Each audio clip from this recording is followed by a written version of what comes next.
Brother Ayer Ramos, past master of Lodge Caledonian number 554, located in Jamaica under the Scottish Constitution, is the creator of this comprehensive review, detailed dissection, and honest critique of the Christian anti-masonic book, How to Respond to the Lodge, written by Reverend L. James Rongstad and first published in 1977. The following represents the sole opinion of Brother Ramos. His views are not necessarily that of his mother lodge nor his district. He speaks for himself in particular and not for Freemasonry in general.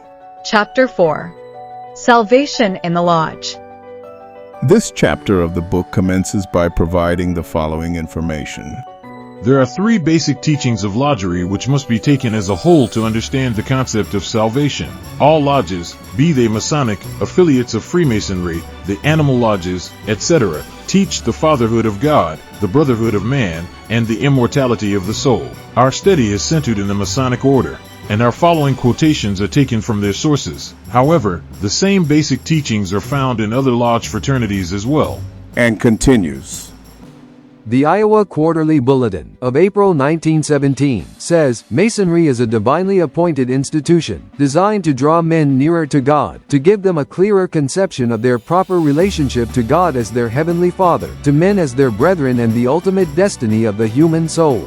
Let us take each of the three subjects separately for further study. The first is God, the second is man, the third is immortality of the human soul. The author proceeds by using the following quote from Albert Pike's Morals and Dogma book.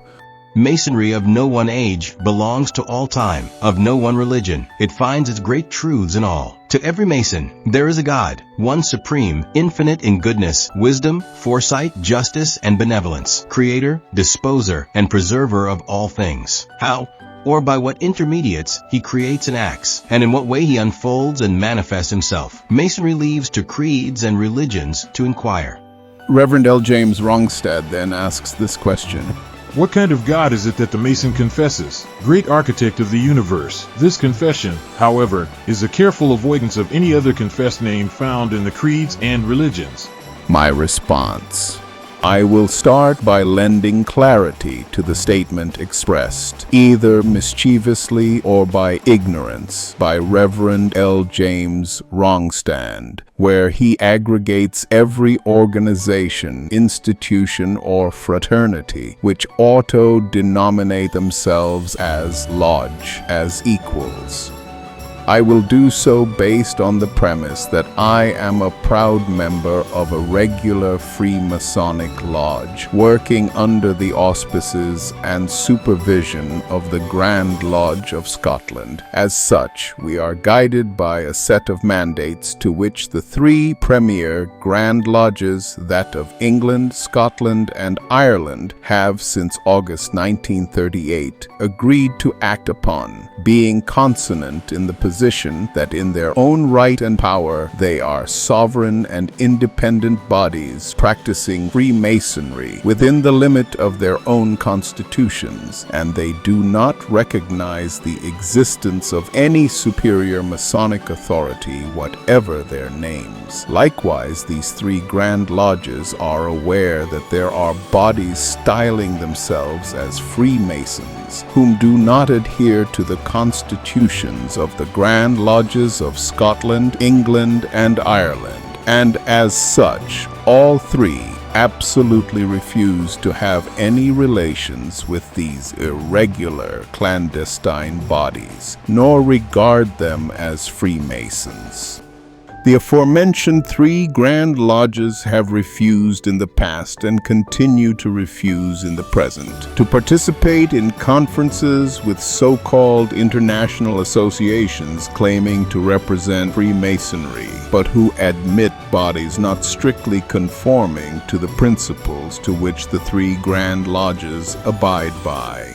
Even more, if any of the three Grand Lodges, Scotland, England, or Ireland, fail to maintain adherence to the ancient landmarks of the order, they must face disintegration.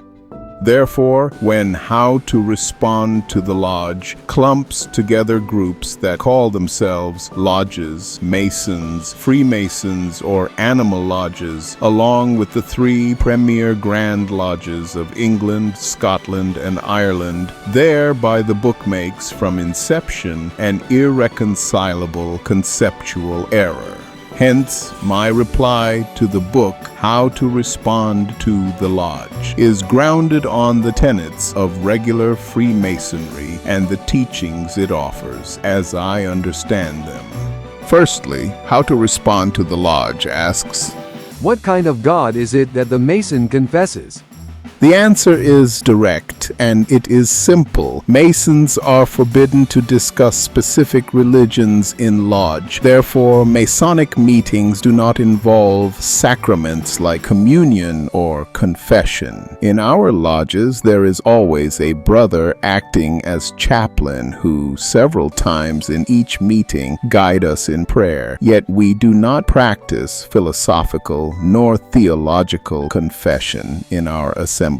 Brethren are, however, at liberty to confess their sins if they so wish or their religious preferences so advise. The so-called blue lodges or craft lodges respectfully call the one God as the great architect of the universe, just another man-made name like the Almighty and the Most High. For Masons, He is great because there is no other like Him, omnipotent, omnipresent, and omniscient, to whom we ought to love, honor, and revere, both in thought as well as in deeds. Architect, for He is the Creator, the Maker, the Designer, the one capable of building all that has ever existed, both in the macrocosm and the microcosm, within and without, above and below, hence the universe. In the higher degrees of Freemasonry, the Divine Trinity, represented by God the Father as Creator, God the Son as Jesus Christ, the Redeemer, and God the Holy Spirit as Sanctifier, is openly acknowledged and venerated. Some examples includes during the construction of King Solomon Temple, as it is recounted by the Royal Arch Chapter of Scotland 13 degree, the Fellows of Craft were in charge of entered apprentices, and the former were supervised by the so-called overseers, who signaled their approval of the work done by marking the stones with an equilateral triangle, alluding to the triune essence of the deity, which the ritual explains is a symbol of God, denoting a triad of intelligence, a triad of deity, a triune God. In the Rose-Croix chapter, 18 degree, the High Prelate offers the following prayer. Almighty and everlasting God, give unto us the increase of faith, hope, and charity, and that we may obtain that which Thou dost promise. Make us to love that which Thou dost command. Through Jesus Christ our Lord. Amen. Here, one of the many prayers contained in the Knight Templar ritual. Merciful Lord of heaven and earth, look down, we beseech Thee, on this assembled preceptory of Thy devoted servants, and impart Thy Holy Spirit to the aspirant now before Thee. May no terrors shake his constancy. Endow him with a steadfast mind and true courage. Make him a good and faithful soldier in Thy service, and worthy of Thy beloved Son's acceptance and salvation. Amen. The following impressive prayer is found in the Order of the Red Cross of Constantine and the Orders of the Holy Sepulchre and of St. John the Evangelist. Eternal Sovereign of the universe, King of kings and Lord of lords, before whose omnipotent majesty we humbly bow, deign to bless this conclave assembled in Thy most holy name, and grant that this Thy servant, who has been chosen like Thy blessed apostle Matthias to rule the household of faith, may be filled with wisdom worthily to wield the sword of the Spirit, enlighten him with true knowledge, and inspire him with the zeal of Constantine, our great and glorious founder, so that he may well and faithfully represent this Christian order, and that when his work on earth is done, he may be admitted to the light of Thy kingdom through the merits of Jesus Christ our Redeemer. Amen. In these prayers, which are found in the many chapters and orders of Freemasonry, we are able to perceive how our order has an utmost reverence for God, the one God with many names of the various world religions. We Masons refer to him, the God of all humanity, as the great architect of the universe. The second subject that How to Respond to the Lodge chooses to address is that of man, and does it in this manner. The Lodge teaching about the nature of man is altogether different from that of Christianity. As Christians, we confess the scriptural truth that man is born in the image of Adam, that is sinful, corrupt, apart from God. Masonry never talks in these terms, nor that man is hopeless unless saved by a Redeemer. My response. It is surprising to me that Reverend L. James Rongstad states that man is born in the image of Adam. Is he bordering revisionism? Is he attempting to distort what was written? In Genesis 1:27 we read, So God created man in his own image. In the image of God he created him. Male and female he created them. Ephesians chapter 4 verse 24 reads, And to put on the new self, created after the likeness of God in true righteousness and holiness. 1 Corinthians chapter 15 verses 47 to 49 informs us that The first man was from the earth, a man of dust. The second man is from heaven. As was the man of dust, so also are those who are of the dust. And as is the man of heaven, so also are those who are of heaven. Just as we have borne the image of the man of dust, we shall also bear the image of the man of heaven. if the statement found in How to Respond to is not one based in biblical truth, if it is not based on sound theological and academical grounds, but it is just a philosophical argument and conjecture that the modern man is the product of the fallen and sinful version of Adam, then I can appreciate what How to Respond to intends to convey. And indeed, it is not far of how Freemasonry approaches man, whom admits as a candidate under the acceptance that he is poor and penniless. Penniless, because when man first crosses the threshold of the lodge, he does so by carrying no valuables with him, no riches, no ores, no offerings. Man presents to the lodge clean of material artifacts that separates him from his peers. He comes as pure as he can be, humbly kneeling and respectfully bowing his head. Man reaches out for the altar of the Most High, seeking on it answers for his own elevation. Poor from an esoteric point of view, enters the man into Freemasonry because he comes in from darkness, like the man born from the sinful Adam, blinded by the banalities of life, blindfolded by the unnecessary worries and concerns of mundane life, his eyes covered and ears clouded by the fussiness and noises of the profane world, his senses clouded by a busy, confusing, and fast-paced daily life. Yet, when the candidate first sees the light of Freemasonry, he does so through the holy book of his supreme being, with the blazing star over his head. The neophyte is then instructed that his life actions ought to be guided and circumscribed by the precepts contained in the holy writs of his faith. In the case of Christian Masons, they must clean their sins and search for their salvation by accepting Jesus Christ as Lord of their life and by following His paths. Freemasonry does not oppose to this. In fact, Freemasonry encourages it, like it does with other religions.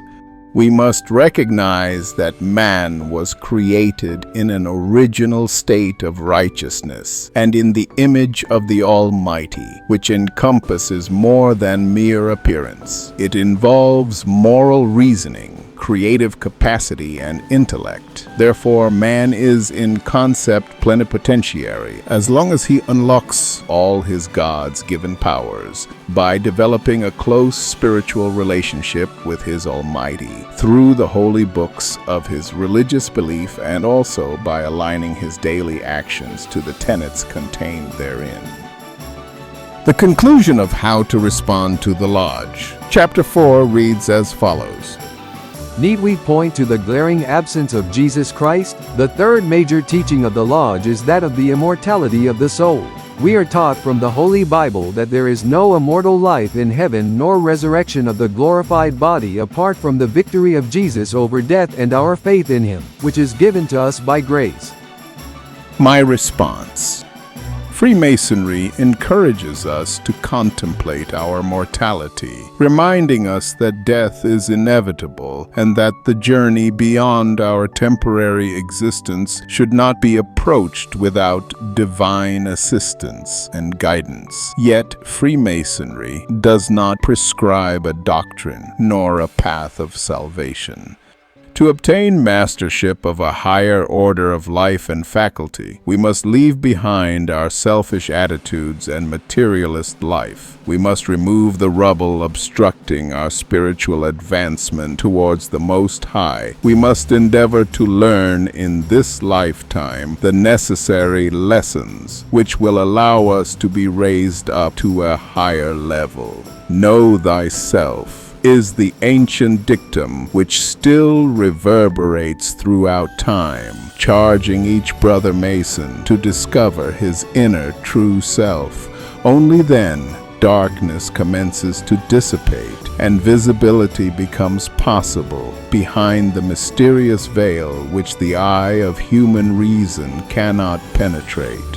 Freemasonry teaches that there is a vital and immortal principle which resides inside us all, a spark of the divine, which the Lord of life, the God of all, will not allow to die in the faithful and obedient who, ready to follow him, will receive peace, hope, and salvation in the beyond. As it was mentioned elsewhere, Freemasonry, especially at craft lodges or blue lodges level, prefers not to mention specific prophets' name, denominations, or religion. That is not the concern of the order, but the private concern of each member. Much friction, division, and suffering these have already caused amongst men. Freemasonry dedicates its effort to unite us by our common threads, namely love for a supreme deity and love for humanity. We ought to venerate the Creator, and we must protect His creation. The former we achieve by abiding to God's dictates, while the latter we attain by improving ourselves,